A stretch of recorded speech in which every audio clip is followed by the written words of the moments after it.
Hola, ¿qué tal? Hoy es un día muy especial para Marca la Diferencia porque cumplimos un año. Nacíamos el 8 de marzo de 2022 para dar visibilidad al deporte femenino cada semana y no solo en el Día Internacional de la Mujer. Y cada semana hemos cumplido con ese cometido y han pasado por aquí más de 90 protagonistas. Las hemos conocido a través de entrevistas en el plató, de reportajes, de test y todo lo que nos queda, porque nos queda mucho todavía por compartir con vosotros y por presentaros a más mujeres que marcan la diferencia. Y hoy tenemos en el plató a una mujer que yo creo que es una inspiración para todos, no solo para las mujeres, sino para la sociedad. Una mujer a la que la vida no se lo ha puesto nada fácil, pero que encontró en el deporte y concretamente en el atletismo su refugio. Carmen Jiménez, dentro de 4 días, hará 13 años que se quedó en una silla de ruedas porque sufrió una lesión medular. Hemos tenido aquí en el plató a deportistas paralímpicas que nos han contado su historia y normalmente nos cuentan que ha sido a través de una enfermedad o de un accidente. En su caso fue por un caso de violencia de género del que hablaremos ahora con ella. Pero además encontró, como os decía, su refugio en el atletismo, porque Carmen es campeona de España de atletismo adaptado de 800, de 1500 y de 5000. Además tiene su propio club, Run for You, del que también hablaremos ahora. Y bueno, Carmen está intentando montar aquí en Madrid un meeting internacional, porque ya existe un meeting internacional de atletismo paralímpico en sitios como en Basauri y en el Hospitalet. Así que, como vemos, Carmen no para. Hola, Carmen Jiménez, ¿qué tal? ¿Cómo estás? Buenas, muy bien. Muchas gracias por recibirme. Nada, estamos encantados, ¿verdad, David, de recibir a Carmen? Sí, la verdad, como decías, todo un ejemplo y a mí con curiosidad de conocer un poco más de tu vida y de tu ejemplo. Porque decía yo al inicio que Carmen no ha tenido una vida fácil. Carmen, desde muy pequeñita, desde tu infancia, ya las cosas se complicaron un poco, ¿no? Sí, bueno, a ver, nací en el año 80 y entonces, bueno, pues esa época, los 80 en Madrid, pues fueron pues unos años un poco complicados, ¿no? Con el tema de las drogas y demás. Entonces, bueno, pues en mi casa, desafortunadamente, pues mi madre cayó en ese mundo y, bueno, eso provocó el que tuviera que criarme con mis abuelos, que lo hicieron extraordinariamente bien y que me dieron lo más importante, ¿no? Que era amor y estabilidad y cariño, ¿no? Y yo creo que eso me salvó, ¿no? de esa situación un poco que sientes de desarraigo, ¿no? De abandono, no voluntaria, ¿no? Porque yo creo que fue todo el contexto, ¿no? Pero así se dieron las circunstancias, ¿no? Entonces, verdad que fue pues un poco esa situación de desarraigo, pero en parte muy cubierta, afortunadamente, por la figura de mis abuelos y, bueno, mis tíos, mis tías, hermanos de mi madre, que estuvieron también ahí en la medida de sus posibilidades, pues intentaron arroparme, ¿no? Para que pudiera salir adelante. Y tú eras además muy buena estudiante de sobresalientes.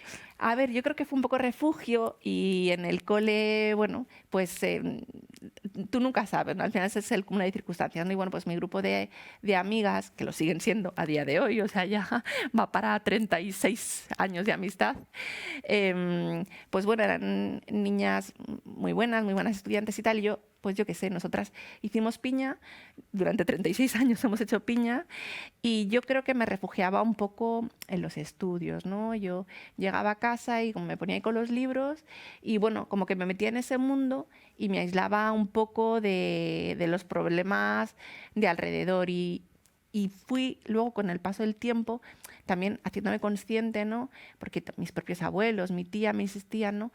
En que al menos en aquellas épocas y en aquel momento, estudiar era algo que me podía dar una garantía para un futuro mejor, ¿no? Entonces, pues entre mi propio sentimiento de refugio y esas indicaciones un poco de mis abuelos de estudiar será una oportunidad para ti en el futuro, bueno, pues a eso me dediqué.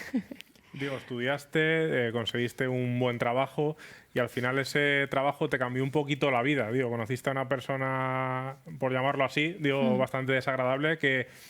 Digo, cuéntanos un poco cómo fue esa relación, que me imagino que empezó, pues, como surgen todas las relaciones, ¿no? Como un camino de rosas y todo muy bonito, y cómo se torció. Bueno, pues mira, yo dentro de esa situación que ya conseguí de estabilidad, ¿no? Pues al tener mis estudios, pues pude conseguir un trabajo bueno, en una consultora y demás. Y yo tenía una relación con una pareja con la que estuve 11 años, ¿no? O sea que fue una relación larga. Pero bueno, pues precisamente por eso, por ser una relación larga y ser en una edad como muy, muy temprana, ¿no? Pues empecé pues como con 18 años. Pues eso, pues cuando ya tenía 29 años, pues esa relación se terminó y en el entorno del trabajo, pues yo tenía un compañero con el que había hecho una cierta amistad y tal, ¿no? Y después de esta ruptura, pues se inició una relación, ¿no? Y bueno, iba a decir en un principio todo iba bien, pero no, ¿no? O sea, ya, sí, o sea, fue desde el principio que empecé a sentir la violencia, ¿no? De los primeros, o sea, recuerdo claramente, pues, la relación pues, empezó como un mes de julio, él se fue un poco de vacaciones y volvió, y a finales de agosto nos fuimos unos días de vacaciones a Almería. Y ya ahí recuerdo la primera escena, ¿no? de violencia. Habían pasado nada, ¿no? Y fue una situación de desprecio total, de menosprecio, de falta de respeto, ¿no? Una discrepancia en una opinión. Los dos trabajamos en el mismo ámbito, ¿no? Hablábamos de unos temas fiscales y no sé qué, y yo di una opinión, él dio otra. Y no fue una cuestión simplemente de, bueno, opinamos de formas diferentes, ¿no? Sino que comenzó en ese momento a humillarme, a reírse de mí, a despreciarme, no tienes ni idea, no sabes ni de lo que hablas. Yo en ese momento, sí tengo un recuerdo de plantarme completamente y dije, no, a mí así no me tratas. Y estuvimos prácticamente todo el día, fuimos a Cabo de Gata, volvimos al día sin hablar, porque yo dije, esto no. Pero, claro, en esas herramientas que yo tenía al principio para parar, ¿no? Y para identificar, poco a poco me fue desarmando, ¿no? Porque, claro, juega a la cara y la cruz, ¿no? Entonces luego te piden perdón y pasa a tratarte de la forma completamente opuesta, ¿no? Y claro, cuando se empieza a generar ese sentimiento, ¿no? de amor más profundo, empiezas a conectar con sus sentimientos y empiezas a empatizar. Entonces, no es que le justifiques y que no sientas el daño profundo y el dolor, pero como también sientes el amor hacia esa persona, empatizas con que no se encuentra bien, no sabe lo que hace, está pasando un mal momento, él no es así, él sí me quiere, y ese es el punto en el que se torna más peligrosa la relación, ¿no? Porque ahí ya tú estás desarmada y ya has entrado incluso a empatizar y ya puede hacer lo que quiera. Y con tu entorno, digo, ¿tuviste esas señales o comentaste esas señales? No sé qué te decían, qué te aconsejaban, digo, es una situación bastante incómoda muchas veces. Claro. De una parte, yo por ejemplo con mis amigas perdí mucho el contacto, que es algo que ocurre, ¿no? Porque claro, tienden a absorber y entonces como no te ven, ellas ya ven, eso ya en sí les parece raro, ¿no? No verte, no tal, te ven, pero bueno, piensan, está en una relación nueva, tal, quién sabe, ¿no? La gente que es un poco más, mi tía, por ejemplo, veía indirectamente gestos, porque lo mismo, como tampoco te ven, pero sí que fue testigo indirecto de muchos episodios de violencia en los que cuando ocurrían yo ya amaba desde sitios variados del mundo donde me había hecho cualquier cosa y entonces yo desesperada llamaba pidiendo ayuda y entonces claro, ella no estaba, no había, pero fue testigo indirecto de todas esas acciones violentas que se sufrieron. No fueron menos de 2 años, pero terribles desde el principio. 2 años que fueron un poco un infierno, por lo que nos estás contando, pero llegamos hasta ese 12 de marzo, tú hablabas ahora, yo llamaba a mi tía, pero es verdad que ese día además tu tía te dijo, me quedo aquí contigo, sí. Y porque tú tenías miedo de verdad. Sí, no sé si presentías que iba a pasar algo. Tenía mucho miedo. Él ya ese día, el día anterior, el 11 de marzo, cuando llegó a la casa, era un día laboral, un jueves, y pues cada uno ya habíamos llegado desde nuestro trabajo, ¿no? Yo llegué un poco antes y cuando él llegó, tú le veías la expresión, ¿sabes? La cara, tú lo veías, que estaba en otro mundo, ¿no? Y empezó, ya ni recuerdo en concreto el porqué de la discusión, pero empezó a ponerse violento, a tirar cosas, empezó a romper cosas de la casa y tal, y yo me asusté mucho. Cuando ya vi muchas cosas por el sol, tal, pues ya estaba muy nerviosa, llorando, me temblaban las manos, tal, llamé a mi tía y le avisé, ¿no? Y era, pues a lo mejor ya se habían hecho las 10 de la noche, 9:30 de la noche, y aún con todo mi tía no conduce, porque cogió un taxi, se vino a casa, y cuando vio todo en la casa, todo revuelto, todo tal, se asustó. Yo estaba metida en la cama temblando, literalmente llorando, tal, y ella subió conmigo y me dijo, Carmen, o sea, no puede ser. Bajó, habló con él y le dijo, o sea, basta, basta. Y a mí y me dijo, me quedo contigo porque esto no...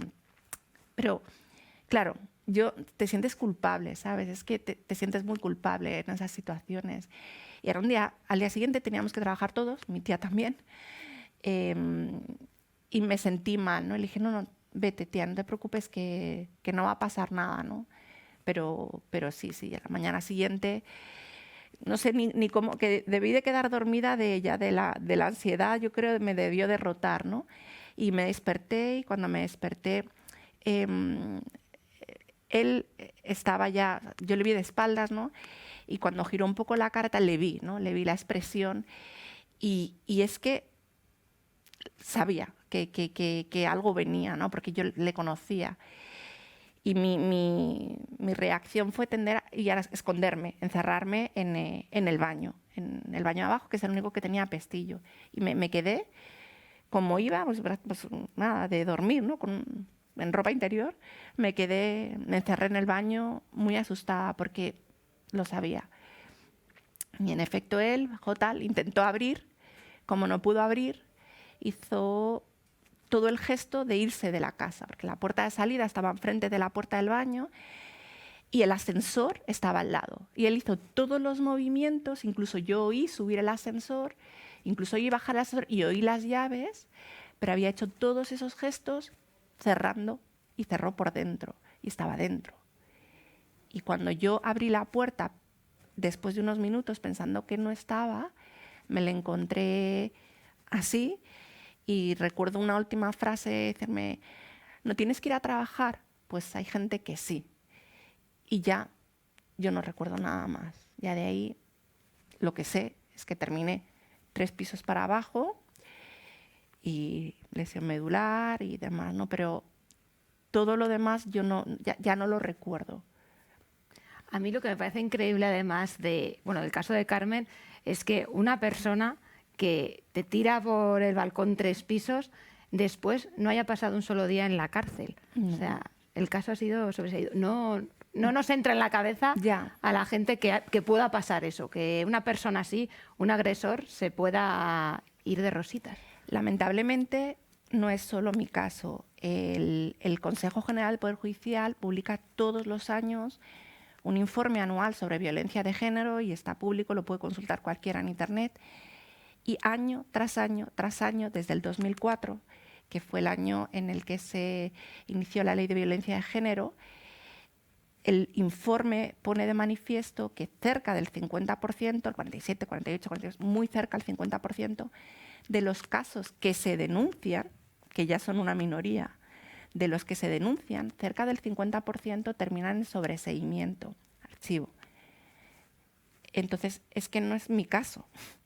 Es casi la mitad de los casos de violencia de género terminan en sobreseimiento. Entonces, algo no funciona. Algo estamos haciendo mal porque además, más allá de que no vaya a la cárcel, tampoco le pueden poner una orden de alejamiento.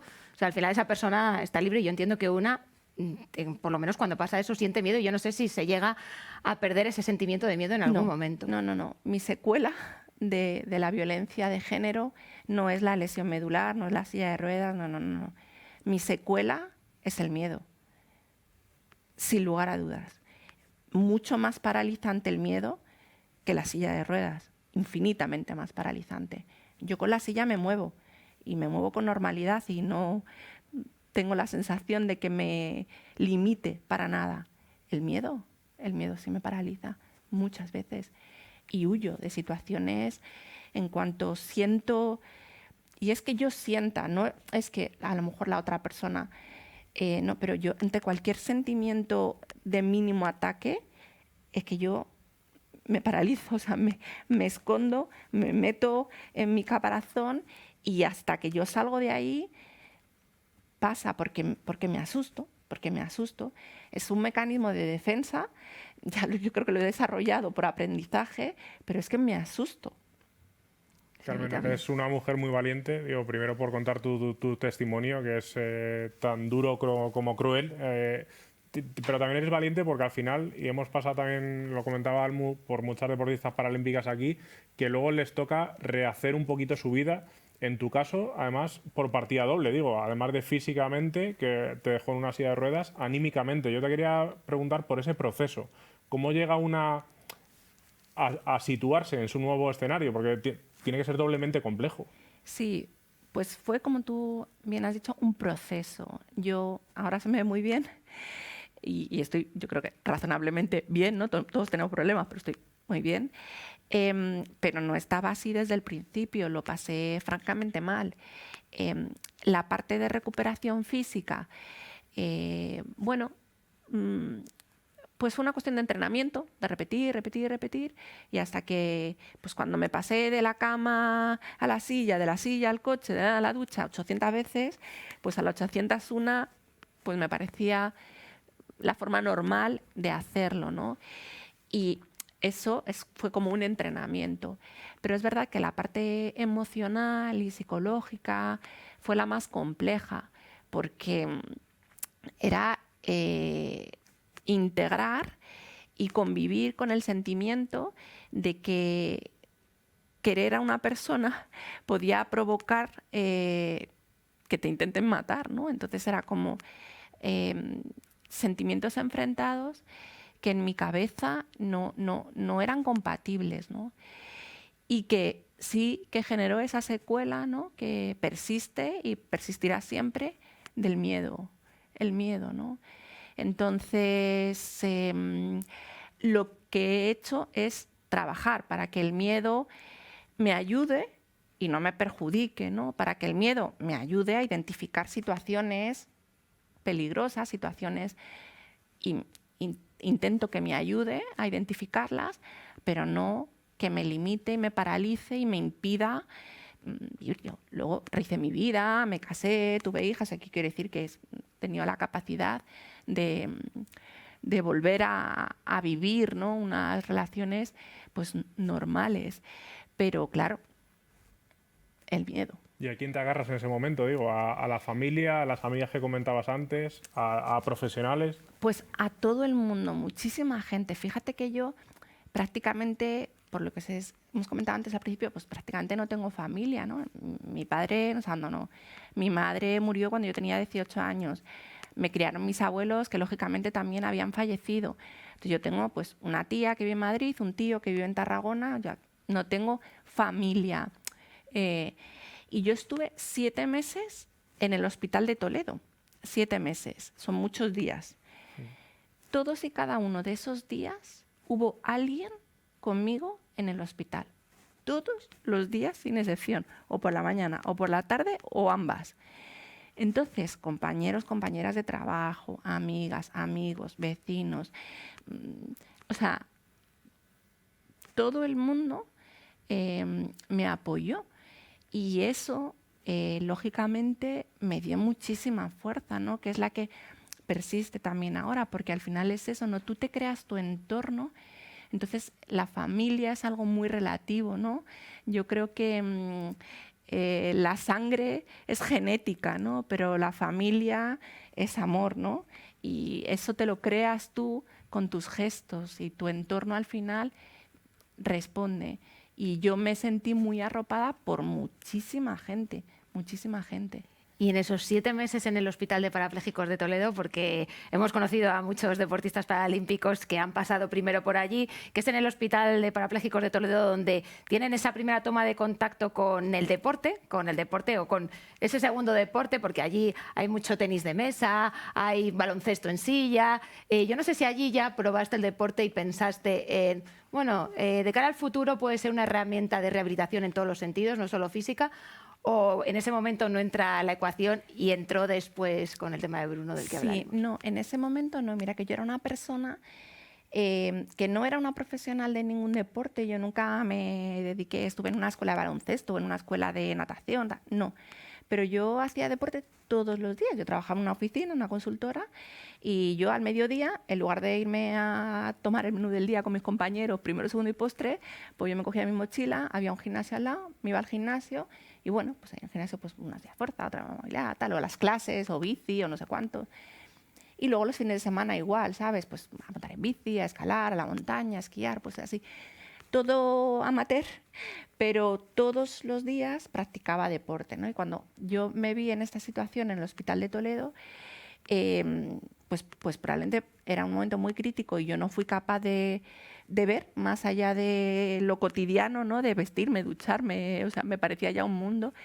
Y el deporte en ese momento no fue algo que yo viera, ¿no? Y tampoco creo que me lo transmitieran, al menos en aquel momento, adecuadamente, ¿no? Sí que es verdad que tengo un gimnasio y sí que es verdad que lo del ping-pong o tal, pero no, como que no recibí tampoco una buena información sobre las posibilidades que tenía del deporte adaptado, ¿no? Y yo... Porque hay mucho desconocimiento Claro, respecto a la cantidad de deportes que se puede practicar, ¿verdad? Eso es. Es que yo misma ahora que me dedico a visibilizar, ¿no?, el atletismo adaptado y a apoyar y demás, yo no tenía ni idea, pues que no tenía ni idea hasta hace 4 años, 3 años y pico que empecé con esto, ¿no? O sea, no tenía ni idea de que podía correr. Entonces imagínate, si después de 10 años de lesión yo tampoco sabía que podía correr, pues la gente, si es que yo lo entiendo, por eso hay que visibilizar, porque no se sabe. Sí, por eso es tan importante casos como el de Carmen, visibilizarlos para que a lo mejor alguien que esté ahora mismo en casa o en el Hospital de Parapléjicos de Toledo te vea a ti y sepa que existe ese abanico de posibilidades que decíamos. En tu caso, el atletismo surge también, bueno, pues a raíz de otra desgracia, ¿no? A raíz de la pérdida de tu hijo Bruno. Sí, bueno, yo creo que no es una desgracia, para mí es al contrario, ¿no? O sea, es verdad que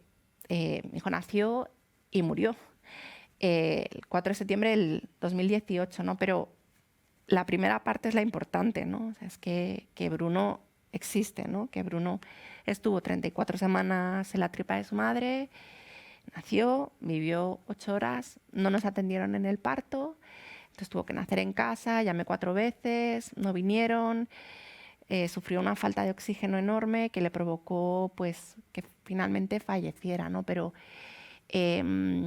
claro, te duele la parte física, ¿no? del no contacto, pero Bruno me enseñó precisamente que eso era secundario, ¿no? Que lo más importante que él hizo fue vivir y que no es una cuestión de horas, ¿no?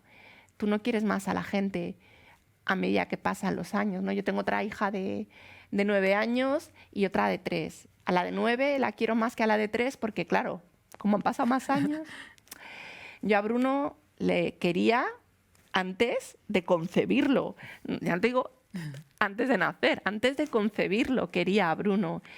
Le quiero, sin duda, antes de nacer, le quiero después de morir y él me ha enseñado que si yo sentía que era importante vivir, ¿no? Porque cuando la vida que está en riesgo es la tuya y de repente aprecias lo importante que es estar viva, pues yo pensaba que vivir era lo más que se podía hacer, ¿no? Y me dedicaba a eso, a vivir intensamente. Pero es que Bruno me demostró que hay algo más poderoso, ¿no?, que vivir y que trasciende a vivir, que es amar, ¿no? Y va más allá de la vida y de la muerte. Entonces, al final fue mi motor, ese amor tan profundo hacia mi hijo y hacia quererle tener presente, ¿no? Y que estuviera en las calles, que recorriera el mundo que le había correspondido a él por su propio pie, ¿no? Eso es lo que me movió a correr, ¿no? Porque quería estar físicamente en la calle con él, ¿no? Escribí su nombre en la silla de atletismo, colgué sus huellas en una medalla que llevo siempre conmigo y empecé a correr. Empezó a correr y ya ha hecho maratones y todo, David. Sí, digo, al final llevar muy poco tiempo, además Sí. lo que ha comentado antes Almu de marcas a nivel ya nacionales. No sé si tienes el gusanillo de la competición internacional, Carmen. Claro, me encantaría, ¿no? Al final dar el salto al ámbito internacional, pues es un regalo para cualquier deportista y bueno, pues sería fantástico. Es verdad que es complicado porque en mi categoría, ¿no? Hay muchísimas atletas con una trayectoria excelente, ¿no? Y a nivel internacional el volumen de atletas que hay es enorme. Claro, la competencia es muy grande, ¿no? En otras categorías de discapacidad el volumen de personas que practican el deporte es menor, la competencia es menor y entonces, bueno, pues las marcas son más asequibles. En mi caso son marcas muy complicadas y bueno, nosotros no trabajamos con el objetivo de ser internacionales, trabajamos con el objetivo de mejorarnos, ¿no? Yo creo que así se hace el camino y si tienen que llegar las cosas, llegan por el trabajo y el esfuerzo y si no, pues hay que aceptar también, que es muy importante en la vida, pues que cada uno pues tiene sus limitaciones y sus capacidades y no todos son números uno, ¿no? Lo importante sí es el trabajo diario, la constancia y disfrutar del camino, ¿no? Que a veces se distorsiona mucho cuando te empiezas a marcar objetivos de marcas, de tal, y se empieza a desvirtuar el deporte en sí, ¿no? Y yo, además, en mi caso particular, que es tan claro por lo que corro y para lo que corro, y que además ya ni siquiera es algo mío personal, ¿no? Sino que es un poco apoyar a otras personas para que puedan practicar deporte y demás. No funciona el tema de... No siempre lo piensas como un regalo, como algo tal, pero yo creo que tengo que ponerlo un poco al margen y si me llega ese momento porque nos lo hemos ganado por el trabajo y el esfuerzo, pues fenomenal. Y si no... Bueno, si no seréis números uno igual, digo, al final crear también un movimiento, una marca, además con el fin que es, me parece igual de bonito, Carmen. Eso es, que no es solo cuestión de llegar el primero, ¿no? Sino que a veces es conseguir que llegue mucha gente y nosotros creo que estamos consiguiendo que en la línea de salida y en la línea de meta y en las competiciones haya mucha más gente practicando atletismo adaptado, ¿no? Entonces, no es llegar la primera, sino conseguir que llegue mucha gente y mucha gente comparta ese sentimiento de felicidad, ¿no? Al practicar deporte. ¿Y cómo fue esa primera maratón el año pasado en Sevilla? Madre mía, qué sentimientos, qué emociones. Fue el regalo a muchas cosas, ¿no? No solo al trabajo, a la parte física, ¿no? Sino el regalo emocional, ¿no? De decir, he querido llevar a mi hijo y ha habido un montón de gente alrededor haciendo lo posible, ¿no? Entonces, situarte en la línea de salida con el nombre de mi hijo escrito, con mi entrenador ahí a pie de meta, mi gente, porque además el año pasado fueron varios compañeros del club también, igual que este año, pero el año pasado fueron más compañeros. Era una sensación el recorrer esos 42 kilómetros. Este año ya lo sufrí más, pero el año pasado fui sonriendo todo el camino. Seguí órdenes, ¿no? Porque Roberto, mi entrenador, me dijo, disfruta, es la primera, disfruta. Ya vendrán otras que tendrás que sufrir y así ha sido, ¿no? Porque en un maratón disfrutar se complica, ¿eh? Pues yo fui... Es que cuando pasaban los kilómetros, yo en lugar de alegrarme, iba pensando, solo quedan 8, solo quedan 7, solo quedan 6. Y iba pensando que se acaba, ¿sabes? Y llegué feliz. Yo creo que la gente de Informe Plus captaron muy bien el momento, ¿no? Ese abrazo con mi entrenador, esa sonrisa, tal. Y era como, de verdad, yo creo que, no sé, me atrevería a decir que es lo mejor que he hecho en mi vida, ¿no? Y no esa carrera en sí, sino todo el camino y todo lo que viene después, o sea, todo lo que implica. Luego ese momento ya son momentos concretos que se te quedan como para el recuerdo, pero cuando ese momento pasa, te quedas con todo, ¿no? Todo el camino que has recorrido, todo lo que ha supuesto, toda la gente. Y es que es de verdad, o sea, no sé, es un nivel emocional máximo. Y es difícil, es difícil compaginar además el deporte con ser madre, porque claro, has dicho, tienes 2 hijas, entonces al final también en tu día a día tienes que buscar hueco para A todo. ver, yo creo que elegí maratón precisamente por eso, porque tengo 2 hijas y así hay 42 kilómetros que no oigo mami, mami, mami, que las quiero mucho y son... Pero, jolín, 2 niñas dan mucho trabajo y además estoy sola con ellas, estoy separada y tal, y pues las llevo, las traigo al cole, o sea, están a mi cargo, ¿no? Entonces, pues probablemente los entrenamientos más duros que hago a diario son los de madre.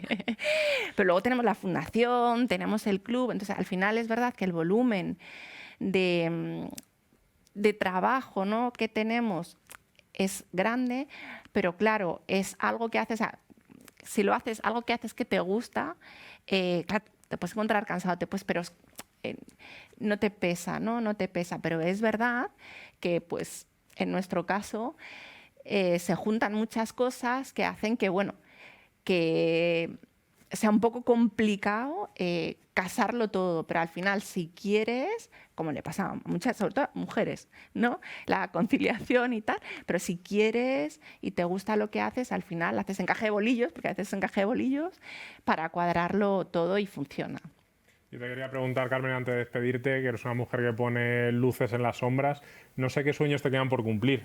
Digo, porque al final rompes todo tipo de paradigmas, digo, no sé qué te queda por cumplir, qué objetivos tienes marcados. Mira, yo lo que intento siempre es ver felicidad a mi alrededor, ¿sabes? Ver sonrisas y ver a la gente disfrutando, ¿no? Empezando por mis hijas, continuando por los compañeros y compañeras del club, sobre todo pues el entrenador y el resto de personas, ¿no?, que son al final el motor de todo ese proyecto, ¿no? Y yo me nutro mucho de eso, de las sonrisas y la ilusión de los demás, ¿no? Y yo creo que luego muchas veces por eso hay otros objetivos como que me pasan un poco a segundo plano, porque, bueno, pues es que no se puede estar en todo, ¿sabes? Entonces, me encantaría a nivel ya personal decir, bueno, pues ser capaz de poder llevar a mi hijo, ¿no?, por esas grandes maratones del mundo, ¿no?, y poder recorrer con él y con mi gente, pues Nueva York, Londres, Berlín, Chicago, ¿no?, y entrar en ese circuito internacional de maratón para poder disfrutarlo, ¿no? Pero bueno, pues es complicado y vamos Poco a poco. claro, Esto es una carrera de fondo. claro, eso es, vamos poco a poco. Porque creaste, decías antes, la fundación, el club Run for You. Eso es. Al final también quieres esas sonrisas, pero también quieres ayudar a la gente y visibilizar Claro. el deporte inclusivo. Claro. Sí, yo empecé a correr por mí, por mi causa. Pero como la vida te pone tal, me hizo coincidir con Roberto Álvarez, ¿no?, que es mi entrenador, que lleva más de una década dedicado al deporte adaptado. Y cuando yo vi la falta de todo que había, yo lo que no sé es cómo hay ni 1, ni 2, ni 3 atletas en España, porque es muy complicado, ¿no? Los medios materiales, los medios personales, ¿no?, la gente que entrene adecuadamente a personas con discapacidad, el acceso a instalaciones deportivas que estén adecuadamente, el poder acceder a carreras. O sea, es que la complejidad es enorme, ¿no? La discapacidad física y el atletismo, el tema es complejo. Claro, yo lo estaba disfrutando tanto, me estaba llenando de tantas emociones tan positivas que, claro, ya fue como la cuadratura del círculo, ¿no? Porque sentí muy claro que mi hijo no me había conducido a eso y que la forma de que él tuviera una misión en la vida, ¿no?, era eso, ¿no? O sea, facilitar esos mismos sentimientos a otras personas, ¿no? Si hubiera estado yo sola, pues creo que me habría sido muy complicado, pero como la vida me puso a Roberto, a un montón de gente del equipo que está en la directiva, los patronos y demás, y de repente pues se juntaron un montón de personas que de forma pues muy natural, muy altruista y muy generosa, quisimos dar ese paso de crear el club, de crear la fundación, para no atesorar las cosas tan increíbles que nos da el deporte, en nuestro caso el atletismo, sino compartirlo, ¿no? Y así se creó, así existe, y bueno, pues con un montón de gente, yo creo, a la que se le está dando acceso al atletismo y que yo creo que, bueno, pues que se le ve en sus caras, ¿no? Que les aporta en su vida cosas muy positivas. Y promoviendo que haya un mitin internacional aquí en Madrid. Que eso no estaría fácil tampoco. Sí. Bueno, estás en ello, ¿no? Estamos en ya.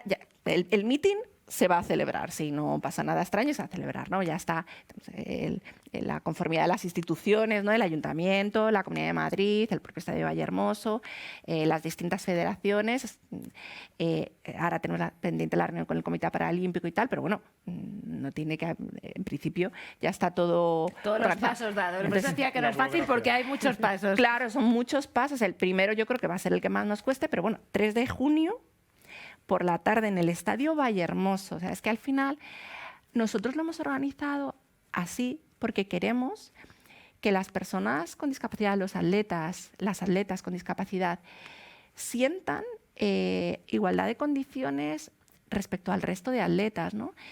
Que estén en el estadio más emblemático de Madrid, sin duda, y probablemente pues, uno de los más emblemáticos de España, ¿no? Que ese estadio sea para ellos, que se sientan estrellas, ¿no? Estamos intentando, bueno, pues darle forma para que el speaker hable de cada uno de los atletas, para que haya vídeos, para que haya recursos, para que verdaderamente sientan que son importantes, que el trabajo que hay detrás se ve reflejado y que tienen esa oportunidad de competir, que tenemos muy pocas. Las personas con discapacidad, tenemos federaciones que ofrecen solo 2 campeonatos en todo el año y otras 2 pruebas privadas, ¿no? Basauri, con Javi Conde y el mitin de Hospitalet y también Casino en Valencia, pero 3.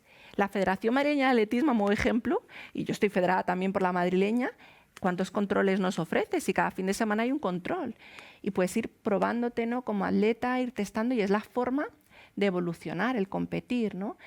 Las personas con discapacidad no tienen esa oportunidad y nosotros queremos con ese meeting dar una nueva oportunidad de competir, pero la filosofía es que sientan que son importantes, que se piensa en ellas y en ellos, y hacer partícipe al público, que Madrid pueda llenar las gradas del Estadio Vallehermoso y ver el espectáculo, porque es un espectáculo el atletismo adaptado, ¿no? O sea, los atletas amputados, las sillas, las personas ciegas. Es que es increíble a nivel visual el atletismo adaptado, pero es que tiene el plus de la parte emocional, ¿no? Lo que tú sientes cuando ves una competición de atletismo adaptado como espectador es increíble, ¿no? Porque dices, el ser humano es impresionante de qué es capaz, qué capacidades, ¿no? Y eso es lo que queremos intentar, ¿no? Al final, una enseñanza, ¿no? De vida y de valores deportivos.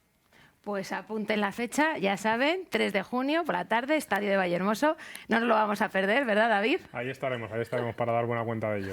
Ahí estaremos. Muchísimas gracias, Carmen, por tu testimonio, por haber compartido con nosotros tu historia, por haberla, bueno, pues contado a todos los que nos siguen en Marca la Diferencia, porque yo creo que ha sido toda una inspiración. Hablaba Carmen, de hecho, del tema de conciliar la maternidad y el deporte, que muchas veces pues, es muy complicado, y más en el caso de las mujeres, y a lo largo de este año en el programa hemos tenido varios ejemplos. Hemos hablado de maternidad con Ona Carbonell, claro, con Teresa Perales, con Eva Moral, y yo creo que lo mejor es recordarlo, porque no está de más recordar que queda mucho camino por recorrer. Hemos dicho que se han dado pasitos, pero como decía Ona, todavía sigue siendo un tema complicado y hacen falta muchas ayudas. Creo que sigue siendo un poco tabú. Yo habría sido seguramente madre antes si no hubiera temido, ¿no? a perder mis retos deportivos, a no poder volver, a que me juzgaran en plan, ya no va a ser la misma porque después de ser mami, ¿no? Y es posible, ¿cuántas madres, ¿no? Alison Felix, Alex Morgan, Serena Williams y millones, y en España pues muchas también, ¿no? Obviamente hay pocos referentes, esperemos que hayan muchos más, pero los hay, es posible. El problema es que necesitamos muchas más ayudas. Algo hemos evolucionado y ahora estamos viendo la Federación de Fútbol que está haciendo bajas maternales, que hay muchas más deportistas que se están animando, pero La diferencia abismal entre los hombres deportistas, que casi todos son padres, y las mujeres, es por eso, porque hay miedo, porque hay desinformación, porque no está nada regularizado, porque no hay ayudas ni de conciliación ni económicas. Entonces creo que todo esto va cambiando. La maternidad, como nunca se había dado el caso en Paralímpicos, no sabían cómo hacer. Y entonces se puso como el asterisco, y el asterisco era baja por lesión. Es verdad que hemos hablado mucho sobre la maternidad, porque bueno, te surgen dudas de cómo compaginarlo todo, te surgen dudas incluso existenciales, de a veces te sientes mala madre porque, bueno, parece que antepones, ¿no?, tu vida profesional, que no es verdad. Porque mira, yo, y lo hablaba con Ona, una de las cosas que mejor podemos hacer por nuestros hijos es precisamente enseñarles con el ejemplo.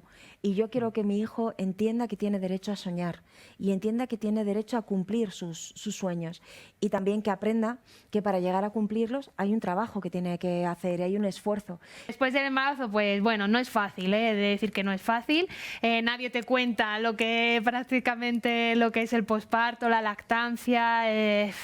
Está siendo una carrera de fondo, la verdad, y eso que mi niña es súper buena, que me deja dormir, que eso es muy importante. Muy importante. Pero sí que es verdad que, bueno, pues obviamente las rutinas cambian, todo gira en torno a ella. Obviamente para mí ella es lo más importante, para su padre y para mí. Pero bueno, tengo mucha ayuda, los abuelos están ahí al pie del cañón. Sin ellos no podría hacerlo. Estoy entrenando, he empezado a entrenar. Quiero competir en el Campeonato de Europa, del Mundo, que es a finales de noviembre, con lo que lleve puesto. O sea, no tengo ningún tipo de pretensión, simplemente volverme a ver compitiendo, porque además está París ahí. Entonces necesito competir, ganar puntos para ranking.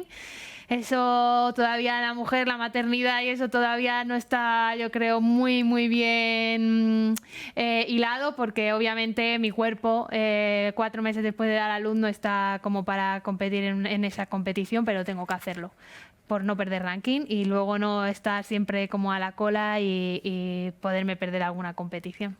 Pues la maternidad ha sido uno de los temas que hemos tratado aquí relacionados con el deporte y la mujer, pero no ha sido el único, ¿verdad, David? Porque, claro, hemos estado echando la vista atrás durante todo el año y hablando con pioneras para ver todos esos muros que han tenido que derribar las mujeres durante estos años, porque han sido unos años en los que, bueno, no estaba bien visto hacer deporte, ¿no? En el caso de la mujer. Al final creo que vivimos en una ola de feminismo que está llevando también en el deporte, pero también hay que ver de dónde venimos, ¿no? Y lo difícil que han sido para estas mujeres llegar hasta el punto en el que nos encontramos. Incluso las deportistas de hoy en día no serían tales si no hubiera habido predecesoras que hubieran abierto puertas y derribado ventanas. Pues hemos estado con muchas de ellas a lo largo de este año. Además, no solo pioneras en el mundo del deporte como tal, deportistas, sino también con la primera presidenta de un club de fútbol, con la primera árbitra también de fútbol. Y bueno, vamos a hacer un pequeño repaso para que veáis todo lo que nos han contado. Queda mucho camino por recorrer, es verdad, pero también estamos un poquito más cerca de conseguir esa igualdad. Yo quise ser entrenadora, o sea, tener el título de entrenadora.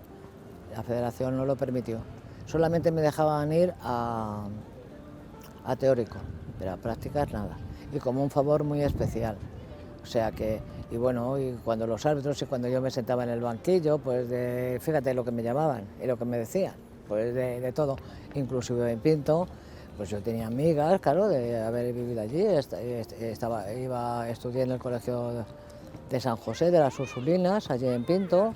Tenía mis amigas, pero cuando pasó esto, cuando ya iba yo con todos chicos, lógicamente, y todo esto, pues las madres, bueno, totalmente prohibido que hablaran conmigo. Unas me llamaban marimacho, otras me llamaban fulanilla. Tenía 16 años cuando fui por primera vez al colegio de árbitros y pregunté qué había que hacer para ser árbitro. A un chico que había le dijo, dale a esta señorita la estancia, y dice, pero de todos modos tiene que venir el interesado. Le dije, ya, es que el interesado soy yo. Entonces aquello le sorprendió muchísimo, me dijo que el reglamento no creía que dijera nada al respecto, pero iba a consultar con el presidente. Pues vino, me dijo que efectivamente lo habían consultado, que el reglamento no ponía nada referente al sexo, pero que el presidente me quería conocer porque era una circunstancia excepcional. Y bueno, pues el presidente lo que intentó fue convencerme de que no debía ser árbitro. Me dijo que si yo era consciente de que a los árbitros les pegaban, y le dije, pues sí. Y me dijo, bueno, pues es que a ti a lo mejor por ser mujer te violan. Porque yo recuerdo que salía a correr en el parque Y recuerdo, había un señor que me paró y me dice, las mujeres no deben de hacer esas cosas porque se pueden dañar los ovarios. Y me pareció una cosa, o sea, por eso es en los años 90 ya, ¿no? Digo, pero ¿dónde estoy? En el foco, sí, a veces digo, claro, como soy, pues eso, estamos solo Isabel y yo, pues claro, nos llaman para todo. Un poco en el foco sí estás por eso, y por supuesto que te examinan más, pues también, porque sí es una realidad que, pues que muchas veces nosotras, en cualquier ámbito, tenemos que demostrar a lo mejor el triple, puede ser, sí, pero también te digo, tengo tantas cosas que hacer que tampoco puedo perder el tiempo en pensar si me están observando con lupa o no, ese tipo de cosas.